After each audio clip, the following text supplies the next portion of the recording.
Hello everyone, I am Asha Bist. Today I welcome you all in class 8th, third chapter of history, ruling the countryside. Dear students, in this chapter we'll study how the Britishers started developing their rule over the countryside. This chapter I have divided into two parts. So let's begin with the first part today. The company became the Diwan.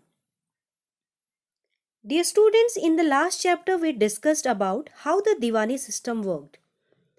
After the revolt of 1857, the first war of Indian independence, British got the Diwani of Bengal. As they were having the whole finance in their hands, it became easy for them to rule the country and spread the wings over India.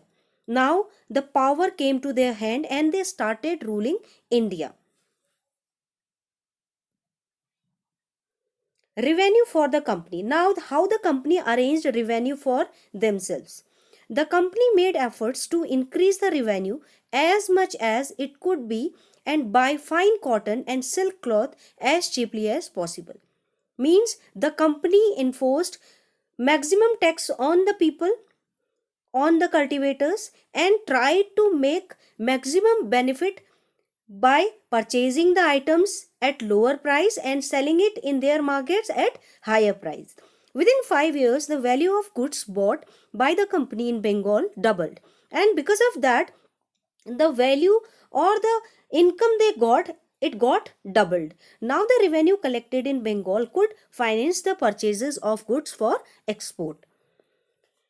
Earlier, they were doing, they were asking money from Britain to maintain their army, to trade in India, as well as to build forts. But now they didn't ask money from Britain. Why? Because they were now able to arrange their money because of the tax they enforced on people.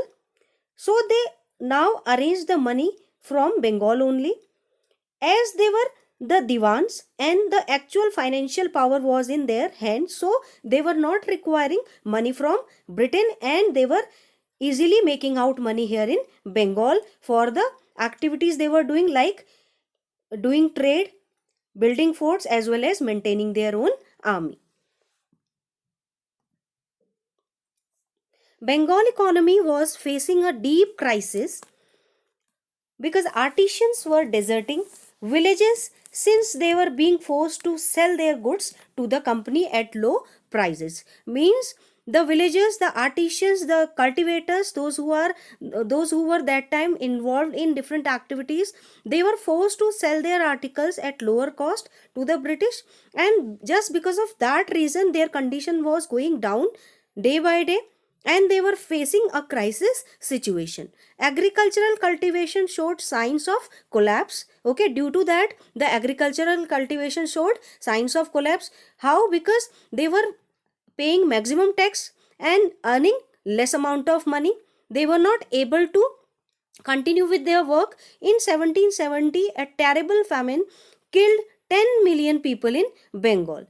एक ऐसा आपातकाल उस समय आया था, एक ऐसी स्थिति बंगाल में उस समय हो गई थी कि उस समय क्या हुआ कि due to that famine 10 million people died and 1/3 of population of Bengal wiped away from Bengal.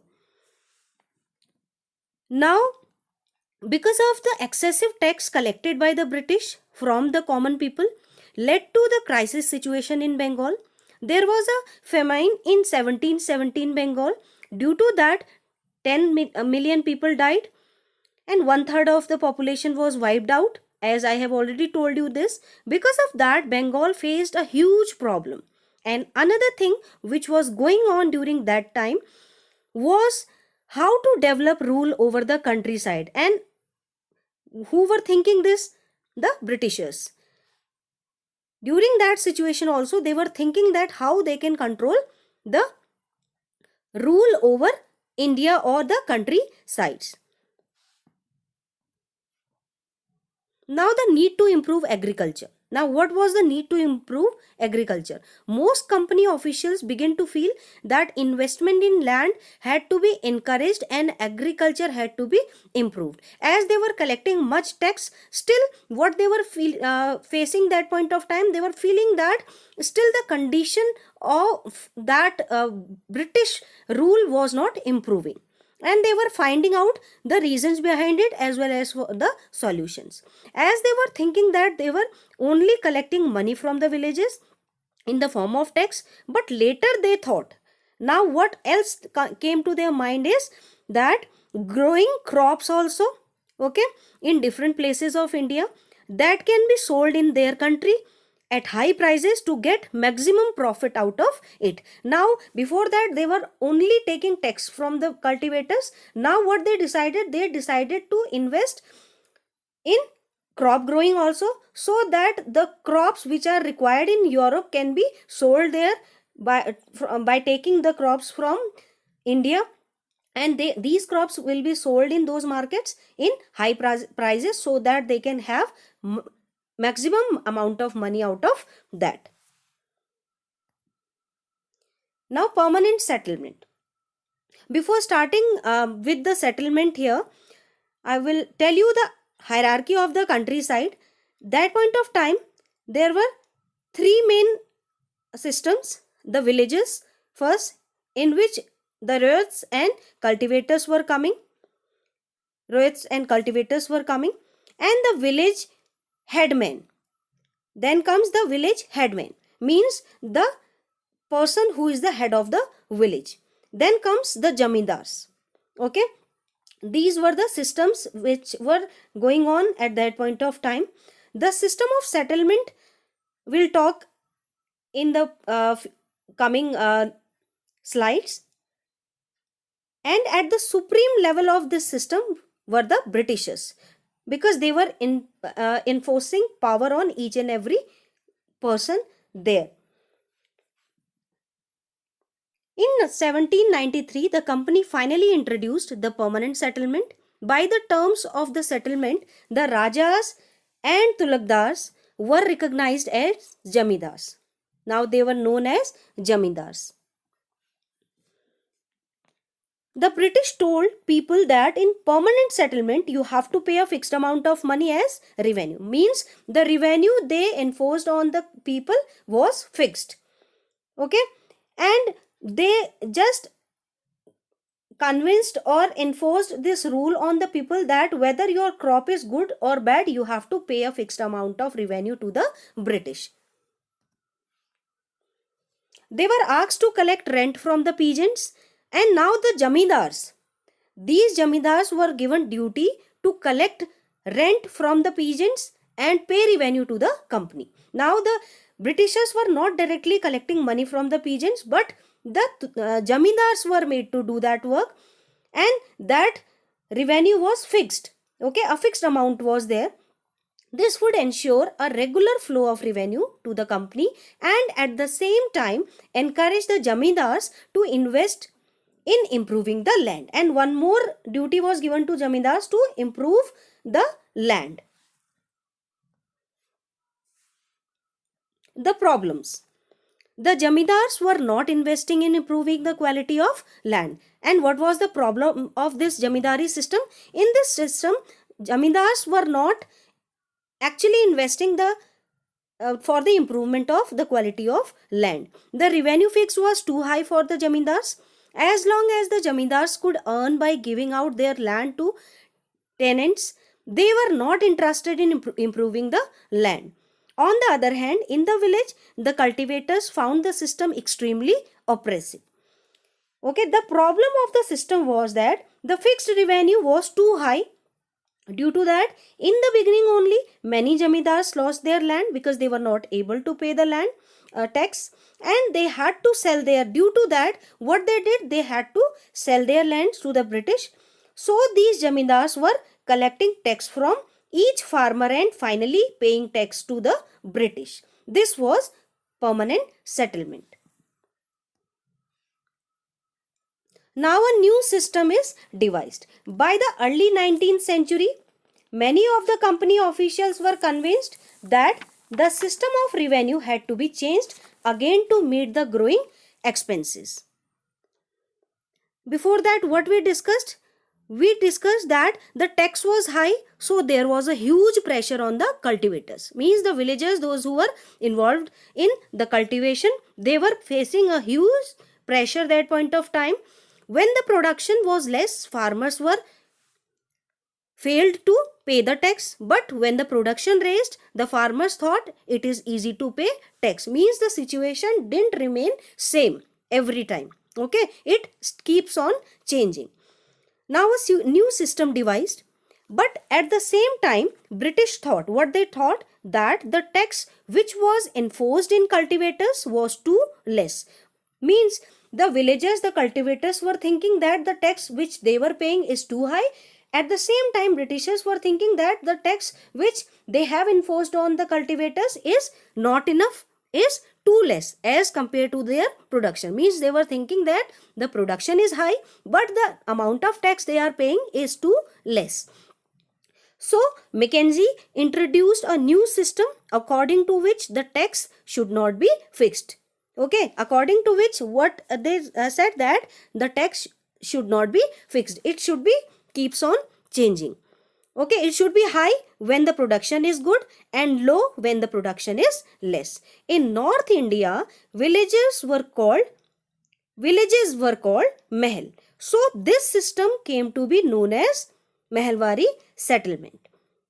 The head of this mahal was known as village headman. Now the village headman used to collect tax from the villages. The collectors went from village to village to estimate the land revenue that each village mahal had to pay. Now, how much land they were owning and what kind of crop they were growing on that, and how much tax they need to pay on that.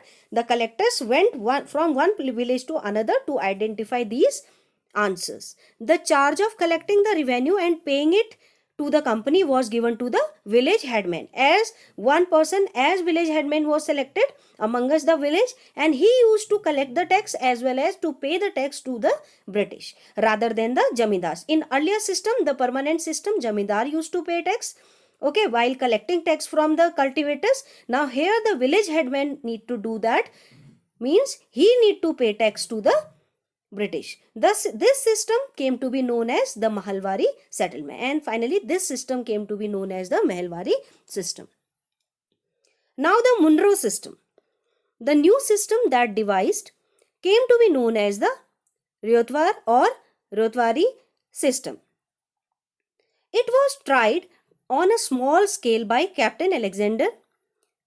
Okay, it was subsequently developed by Thomas Munro, which was gradually extended all over South India.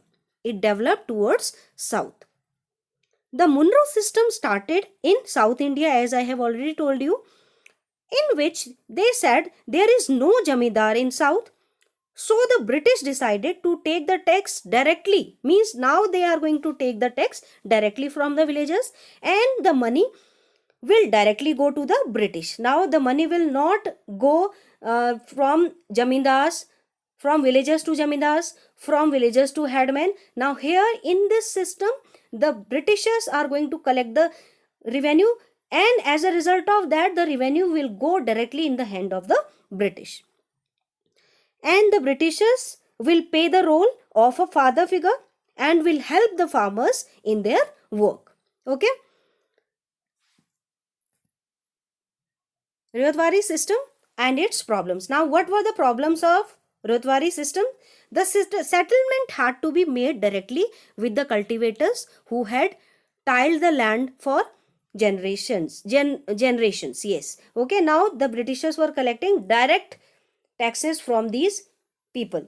British should act as a paternal father figures, protecting the ryots under their charge. Means they have to protect the villagers, the cultivators. To increase the income from land revenue, officials fixed to too higher revenue demand. Now they demanded too high revenue from the cultivators. Peasants were unable to pay, and due to that the peasants were unable to pay tax. Okay. Now because of that, what happened? the villagers became deserted in many reasons. Now they stopped doing cultivating or doing farming activity, as the villages were deserted, okay, due to the increase of tax. So this was all about the Rotwari system and its problems. Here we finish the first part of this chapter. We'll soon meet with the second part of this chapter. Till then, I request you all to go through with this video one more time and try to make your own notes. So thank you and have a nice day.